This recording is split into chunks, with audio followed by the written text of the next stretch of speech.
was on an Instagram Live interview with golfer Brooks Koepka, who he's casually friends with over on Nike Golf. And Koepka asked him about returning from the ankle injury that he suffered back in week 3 last season.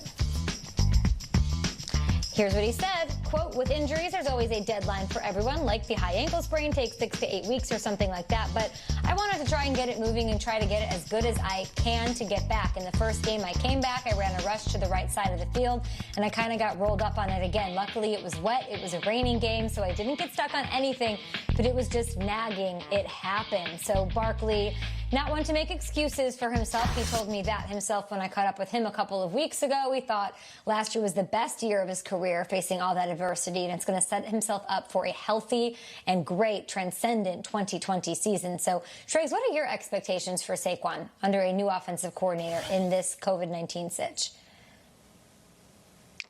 You know, I look at this guy and I say 2 years in, he's a superstar in the league, and yet I can't remember a big Saquon moment or game where it like sticks out in the national mind frame. Like, until these teams win, these players are more or less irrelevant on the national stage. So it's all team-based for me.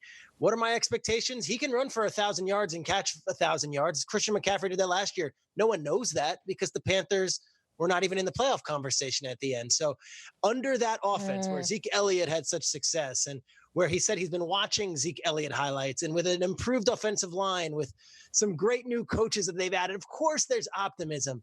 But if Saquon Barkley goes 3 years through his career and the Giants are 5-11 or 6-10 or even 7-9, I am already starting to worry that we're wasting his talent in Big Blue. And maybe that whole experience is going to turn once he becomes a free agent in 2 years. And it's like, what do we do with this guy? So team goals for me, that is all that matters for Saquon. And it's almost like it's out of his hands. He's going to do what he does, but we need the rest of the guys to come around him. I agree with you 100%, Shregs. As much as I want to see him go off and have either a Christian McCaffrey-like season where it's 1,000 and 1,000, or like the 2014 DeMarco Murray season where he had 1,800 rushing yards and almost 500 receiving yards, I don't know if that's healthy. I don't know if that's sustainable. And if he is putting up that much production, then I don't believe everybody else is doing their job. I believe, you know, if you take down the expectations for Saquon and you limit how much you're really going to feed him and you feature the other individuals, this offense has more balance. And you know what? The shelf life for Saquon Barkley is longer. I don't want him to be this shooting star in 6-7 years from now. We're wondering what happened to Saquon. I don't want him to be traded away like the Rams traded away Todd Gurley. And now we're wondering if Todd Gurley is ever going to be what he once was, or David Johnson now with the Texans. There's a long list of guys that we've seen just have this really explosive amount of production, and then they can't hold up anymore. So I just hope that they use him the right way. And Jason Garrett, because he has history with a guy like DeMarco, maybe he's the right guy for the job.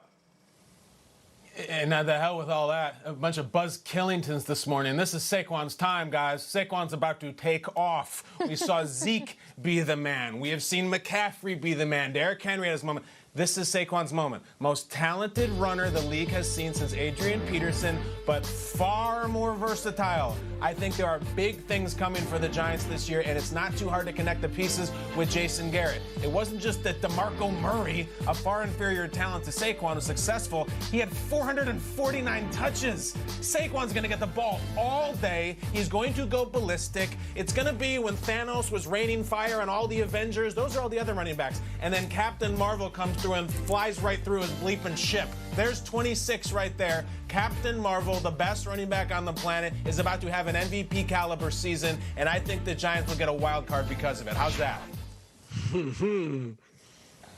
I'm with you, and what he did against the Redskins late in the season, there's a lot to be excited about with the whole NFC East in general. We got to go right